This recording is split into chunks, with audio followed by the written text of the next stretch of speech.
কিন্তু এদের মতো অবশ্যই এত ভালোবাসা আমি তো ভাবতে পারি না। পিক্সেল ছাড়া আমি থাকতেও পারি না, আবার ওরা এলে বিরক্তও লাগে। তাই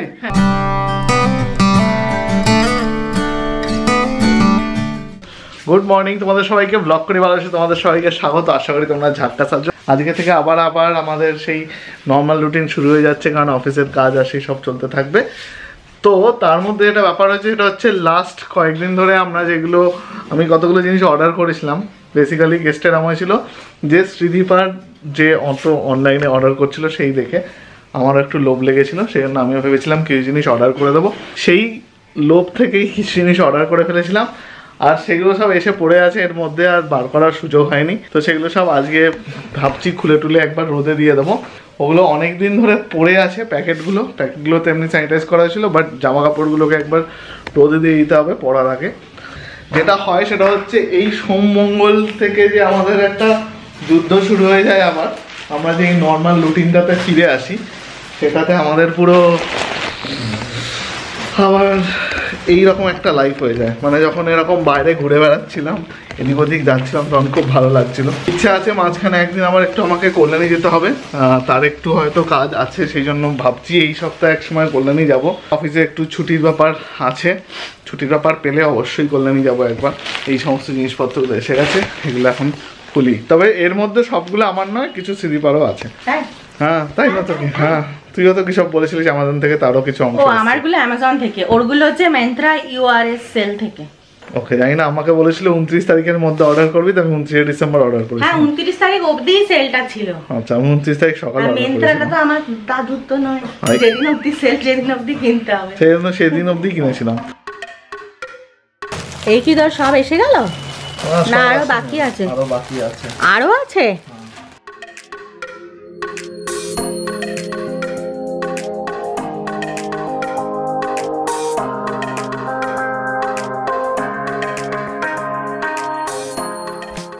এটা তো আমি চয়েস করেছি।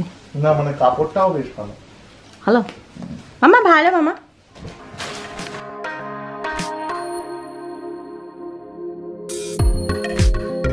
ডান।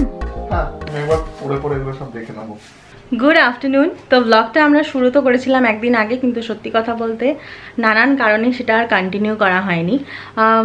মন মেজাজটা আর সেরকম ব্লগ করার মতো ছিল না, তার কারণ বাবার শরীরটা মাঝখানে একটু খারাপ হয়, আর সেটা বাবা হঠাৎ করেই বলে যে লাস্ট 2 দিন ধরে এই অসুবিধাটা হচ্ছে।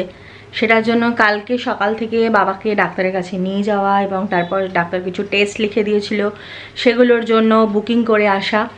তো সেই সব আজকে সকাল থেকেই বাবা দীপাঞ্জন যাওয়া আসা করছে। সকালে বাবা অলরেডি ইউএসজি করার কথা ছিল খালি পেটে, আর সুগারের যে টেস্টটা হয় ফাস্টিংয়ে সেইটা, তো সেটার জন্য ব্লাড দিয়ে ইউএসজি করে এসছে। আমরা বাড়িতেই বুক করতাম, কিন্তু যেহেতু ইউএসজির জন্য যেতে হবে, তো তাই জন্য ব্লাডটাও সকালে দিয়ে এসছে। আর খাওয়া দাওয়ার 2 ঘন্টা পরে যে ব্লাডটা নেয়, সেটার জন্য আমরা বাড়িতে বুক করে এসেছিলাম যে বাড়ি থেকে এসে স্যাম্পল কালেক্ট করবে। বাট আজকে সকালে ইউএসজি করতে গিয়ে জানা গেছে যে ওদের কোনো এক্সিকিউটিভ নেই, সবাই বুকড। যদিও আমরা গতকাল বুকিং করে এসেছিলাম, ওরা স্লট দিয়ে দিয়েছিল, বাট আজকে বলছে সবাই বুকড। তো হলে বাড়িতে এসে যদি কালেক্ট করতে হয় তাহলে সেটা হবে আগামীকাল। আর আগামীকাল যদি সেইটা হয় তো রিপোর্ট আসতেও আরও 24 ঘন্টা দেরি হবে। আর ইউএসজির রিপোর্টটা ডাক্তারকে তাড়াতাড়ি দেখিয়ে নেওয়াটা খুব দরকার, সেটা ডিলে করতে চাইছি না। তো ওরা সকালে একবার গেছিলো, এসেই দুজনে স্নান করে ফ্রেশ হয়ে একদম ভরপেট ব্রেকফাস্ট করছে। তাই জন্য আজকে আমাদের ব্রেকফাস্ট করতে করতে প্রায় 11:30-12টা হয়ে গেছিলো। এখন আর একদম খিদে নেই। এখন ওরা গেছে আবার নেক্সট বাবার ওই ব্লাড স্যাম্পলটা কালেক্ট করাতে, করে তারপর ওরা চলে আসবে, বেরিয়ে পড়েছে, ফোন করেছিল, এসে আমরা করবো লাঞ্চ। তো আজকে সব কিছু মানে এবারও এসে ওরা আবার ফ্রেশ হবে, কারণ আমি কোনো রিস্ক নেব না। এই ল্যাব, ডাক্তারের কাছে বা হসপিটাল যেগুলো থেকে এসে জামা কাপড় কাচা, স্নান করা ভীষণ ইম্পর্টেন্ট, আমি কোনো রিস্ক নেব না। তো এসে আবার ওই প্রসেস ওদের দুজনকেই করতে হবে। পরে ঠরে এখন বাজে 2:15, ধরো আরও আধ ঘন্টা 45 মিনিট বাদে আমরা লাঞ্চ করব আজকে। আর আজকে বিকেলে চান্দ্রেইদির বাড়ি যাওয়ার কথা আছে, কারণ জেঠিমার শরীরটা ভালো ছিল না, আর আমাদের সাথে অনেক দিন দেখা হয়নি। তো আজকে আমরা জেঠিমাকে একটু দেখতে যাব অল্প কিছু সময়ের জন্য। দীপাঞ্জন লগ আউট করে নেবে, তারপর যাব। আজকেও অফিসের কাজও ওই একটু ব্রেক নিয়ে করছে, কারণ মেডিকেল এমার্জেন্সি হলে কিছু করার নেই। আমি যদি ড্রাইভ করতে পারতাম আমি বাবাকে নিয়ে যেতাম। ড্রাইভিংটা শিখে নেওয়া খুব দরকার, এইটা আমি রিয়েলাইজ করেছি। তো খুব শিগগিরই আমি ভাবছি কলকাতায় থাকতে থাকতে ড্রাইভিংটা শিখে নেব, লাইসেন্সটা বার করে নেব, এক্সাম যা হয় দিয়ে, কারণ খুব দরকার ড্রাইভিংটা শিখে রাখা।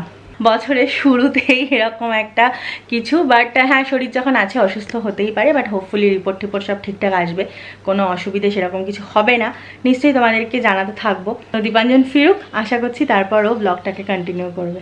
যেমন শুনলে অনেকগুলো ব্যস্ততার মধ্যে দিয়ে যাচ্ছিলাম, এখন অনেকটা ব্যাপারটা ঠিক আছে, বাট এনিওয়ে তার মধ্যেই চলবে সব কিছু। এখন প্রায় 3টে বাজে, আমরা এখন খেতে বসবো।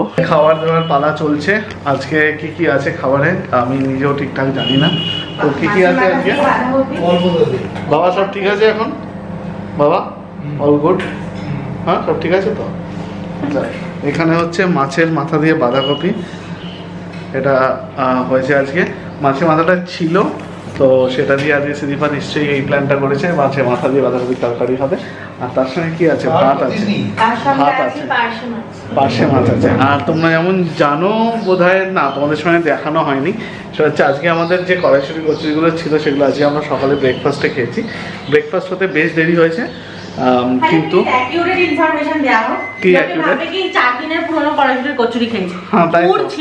পুর ছিল, আচ্ছা সেটা দিয়ে ফ্রেশ ময়দা মেখে কচুরি বানানো হয়েছে। ওকে, পুরটা ফ্রেশ নয়, বাট ময়দাটা ফ্রেশ করে মাখা হয়েছে এবং কচুরিটা ফ্রেশ করে বানানো হয়েছে। ঠিক আছে, ফসলগুলো শুকিয়ে গেছে মনে হচ্ছে, অনেকদিন ধরে ইউজ করা হয়নি। তো যাই হোক, আজকে ডাল নেই, এর সঙ্গে পার্শে মাছের ঝাল আছে। পার্শে মাছ খাওয়া আজকে অনেকদিন পরে। এবার বাজারে পার্শে মাছ পেয়েছিলাম ভালো, সেই জন্য হ্যাঁ পার্শে মাছের সাইজটা বেশ বড় ছিল। ইনফ্যাক্ট এবার ট্যাংরা মাছটা এনেছি বেশ বড় বড়, না দেখেছিস তো, ট্যাংরা মাছটা বেশ বড় ছিল। এবার ভালো মাছ পেয়েছিলাম, যখনই ভালো মাছ পাই আমি বাজার থেকে ঝট করে নিয়ে আসি, আমার ভালো লাগে, বড় মাছ খেতে ভালো লাগে, বড় বড়। এই দেখো, এটা হচ্ছে আজকে পার্শে মাছের ঝাল, বেশ বড় হয়েছে পার্শে মাছটা। কিয়ারা কি করছো? কিয়ারা ডাকবে আর এখানে পেছন থেকে ওকে উৎসাহ দেখাচ্ছে ফ্লারি। আবার কেন কেন করছো মামা? বনুকে বেশি চাগিও না, বেশি করে না। হ্যাঁ কেউ আয়, কেউ চলে আয়। কেমন লাগছে তোমার? বেশ বড় হয়েছে পার্শে মাছ। দীপাঞ্জন এমন বলছে মনে হচ্ছে না আমাদের বাড়ির পুকুরেই পার্শে মাছটা হয়েছে। পার্শে মাছটা বেশ বড় হয়েছে। হ্যাঁ পার্শে মাছটা বড় না, মানে আমার বক্তব্য যে ফ্রিজের মধ্যে থেকে হয়তো একটু বড় হয়ে গেছে। চলো খেয়ে নি। যেমন তোমাদের বলেছিলাম সন্ধ্যাবেলা আমরা চান্দ্রিদির বাড়ি যাচ্ছি, তো এসে গেছি, গাড়ি পার্ক করছি। আর আমরা আজকে মেনলি জেঠিমাকে দেখতে এসেছি, তো হয়তো অনেক কিছু ব্লগ করতে পারবো না, বাট চান্দ্রিদির সাথে অবশ্যই একবার দেখা করাবো, কথা দিলাম। অনেকদিন বাদে এসেছি, একটু আড্ডা মারবো, একটুখানি বসবো, তারপর চলে যাবো ঘন্টাখানেক বসে। দীপাঞ্জনের আজকে প্রচণ্ড কাজের চাপ ছিল, আর সকালটা ওর অনেকটা সময় ওই বাবাকে নিয়ে আসা যাওয়া হয়েছে, বাট সব কিছু ম্যানেজ করে আমরা যে ফাইনালি 8টার মধ্যে এসে যেতে পেরেছি, এটাই নিজেদের জন্য we should Pat our own back. আমি তো এটা করে দিলাম, ঠিক আছে। তোমরা যারা যারা জানো না চান্দ্রিদিকে, তাদেরকে আমার চ্যানেলে পুরোনো ব্লগ দেখতে হবে, আর বাংলা চ্যানেলেও একটা ব্লগ আছে আগে, না আমার চ্যানেলের পুরোনো ব্লগ দেখতে হবে, যে চান্দ্রিদিকে, চান্দ্রিদির সাথে আমাদের কিভাবে আলাপ, দেখলেই তোমরা বুঝতে পেরে যাবে সবকিছু। আর এক্সপ্লেন করলাম না নতুন করে। চান্দ্রিদির বাড়িতে এসে আমরা এতক্ষণ ধরে এতটাই আড্ডা মারার জন্য ব্যস্ত হয়ে পড়েছিলাম যে আর ব্লগ করা হয়নি। তো এখন আমরা যে জায়গাটাতে দাঁড়িয়ে রয়েছি এইখানটাতে আমরা বসেছিলাম না, আমরা বসেছিলাম ডাইনিং হলে, সেখানে বসে এত খাওয়া দাওয়া করেছি, পাখাটা একটু কম করছি, হ্যাঁ সেখানে এত খাওয়া দাওয়া হয়েছে যে আমাদের এখন মোটামুটি আমি জানি না আমি কতটা গিয়ে আবার ডিনার করব, কিন্তু প্রচুর খেয়েছি আর খুব সুন্দর কফি খেয়েছি। এই দেখো পিক্সি, পিক্সি এসো হালো বলে দাও, পিক্সি হালো বলে দাও, হালো বলে দাও। পিক্সি খুব দুষ্টু ছেলে হয়ে গেছে, পিক্সি খুব দুষ্টু ছেলে হয়ে গেছে। ভালো খেলুড়ে ছেলে, হ্যাঁ বলেছো। পিক্সি একটা বল নিয়ে আসছে, দাও বলটা দাও, বলটা দাও পিক্সি, বলটা দাও। কিন্তু ব্যাপারটা হলো আমরা খেলে গেলে হাঁপিয়ে গেছি। পিক্সি বলটা দে, দাম বাড়াচ্ছে, আর বলটা দে, বলটা দে, বল দাও, বল কই? পিক্সি আমাদের কিলাগার মতো দুষ্টু। তো এই যে দেখো চান্দ্রিদি বলছে কি যে আজকে লিপস্টিক লাগায়নি, সেই জন্য ব্লগে আসতে চাই, সেই জন্য ব্লগে আসতে চাইছিল না। আরে না না না, তো জোকিং, এইটা বলছিলাম না, ঠিক আছে লিপস্টিক লাগাও কি না লাগাও, না স্টিল প্রিটি। ও থ্যাংক ইউ, থ্যাংক ইউ। হ্যাঁ, আর আমাদের মেনলি আজকে আসার উদ্দেশ্য ছিল হচ্ছে আড্ডা মারা। ও এই জিনিসটা খুব সুন্দর। কোনটা গো? এটা তো ও হ্যাঁ হ্যাঁ হ্যাঁ, আমাদের আজকে আসার মূল উদ্দেশ্য ছিল হচ্ছে যে একটু আড্ডা মারবো, যেটা অনেকদিন হয়নি, আর একটু জেঠিমার সঙ্গে দেখা করবো। আগে একদিন আমরা এসেছিলাম, তোমরা এখন জানো, ফার্স্ট দিন আমরা যখন এসছি কলকাতাতে, তারপরে মানে 15-20 দিন কাটানোর পরে যে ফার্স্ট বেরিয়েছি, সেটা আমরা চান্দ্রিদির বাড়িতেই এসেছিলাম। তো সেটা আমরা নিচ থেকে এসে দেখা করে চলে গেছিলাম। তারপরে চান্দ্রিদি এসেছিল, সেটাও তো আছে ব্লগে। বাট তারপরে মাঝখানে অনেকদিন মানে অনেকদিন যাচ্ছিল। হ্যাঁ বলো কি বলছো? আমার এই ছেলে মেয়ে দুটো হঠাৎ পাওয়া, কিন্তু এদের মতো সত্যি এত ভালোবাসা আমি তো ভাবতে পারি না। সত্যি এত ভালোবাসা পাবো এই বয়সে, তো বিরাট পাওয়া। জিনিসপত্র দেওয়াটাই তো বড় কথা না। আমি জিনিসপত্রগুলো কিন্তু গুছিয়ে গুছিয়ে নিয়ে নিয়েছি। বাট কলকাতায় এসেছি, জেঠিমার সাথে একবারও এরকম কাছাকাছি দেখা হয়নি, এটা মনটা খুচখুচ করছিল। জেঠিমার সঙ্গে যদি তোমাদের দেখা হতো না, বসে যখন গল্প করতে, বুঝতে পারতে জেঠিমা কত ভালো গল্প করতে। চান্দ্রিদি তো পারেই, আর চান্দ্রিদি গুণটা যদিও জেঠিমার কাছ থেকে পেয়েছে, সেটা সবসময় স্বীকার করে যে জেঠিমা জেঠুর কাছ থেকেই সবকিছু শিখেছে, পেয়েছে। তোমাকে ভীষণ গ্রেসফুল লাগছে কিন্তু আজকে, for a change, for a change, সবসময় লাগে, ফর আ চেঞ্জ লাগছে। এই আড্ডা মারাটা বেশ ভালো লাগে, কারণ এখন তো বাইরে টাইরে বেশি যাওয়া হয় না। তো যখনই আমরা সুযোগ পাই কারোর বাড়িতে আসার চেষ্টা করি, বসে একটু আড্ডা মেরে চা কফি খেয়ে গল্প করলেই মনে হয় যেন একটু ফ্রেশ হয়ে যাচ্ছে মাইন্ডটা। হ্যাঁ, আমার এরা ভীষণ পেছনে লাগে রে, কিন্তু ভীষণ সুইট। ওদের ছাড়া আমি থাকতেও পারি না, আবার ওরা এলে বিরক্তও লাগে। তাই? হ্যাঁ, বিরক্ত লাগে না? দীপাঞ্জন তো ভীষণ বিরক্ত করে। ও তো আমার বোন, ওকে আমি ঠিক আছে। এরপরের বার দীপাঞ্জনকে ঢুকতে দেবো হবে না। দীপাঞ্জন খালি মানে বেশি দুধ দিয়ে কফি বানিয়ে দাও। হ্যাঁ, বিরক্ত তো করে, এই যে দেখো। বাট হ্যাঁ, নেভারথেলেস অলওয়েজ আ প্লেজার। ওরা এলে না মানে তখন আর মনে হয় যে উঠিস না, একটু গল্প কর, একটু গল্প কর, খুব ভালো লাগে রে। না না ঠিক আছে, ক্যামেরার সামনে তুমি বাজে কথা বলে নাও, যত পারো বলে নাও বাজে কথা মনে। তো ঠিক আছে, ভীষণ ভালো লাগলো, সময়টা খুব ভালো কেটেছে।